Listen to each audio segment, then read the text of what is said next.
guys നമ്മൾ എപ്പം കണ്ടാലാണ് പല്ലൂട്ടി പല്ലൂട്ടി പറയാൻ അന്നേരം ഒന്നും പറയില്ല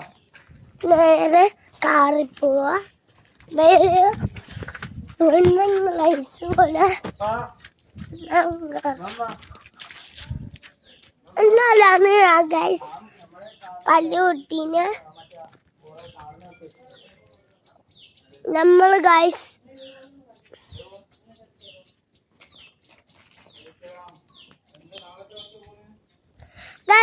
അത് മുതലല്ല ഗൈസ് ഇവന്റെ മേത്തക്ക് ഗൈസ്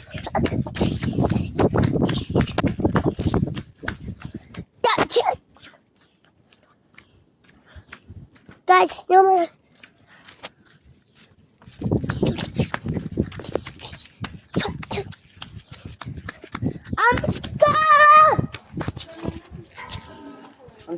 ആ കാറിന് മാറ്റി തരുമോ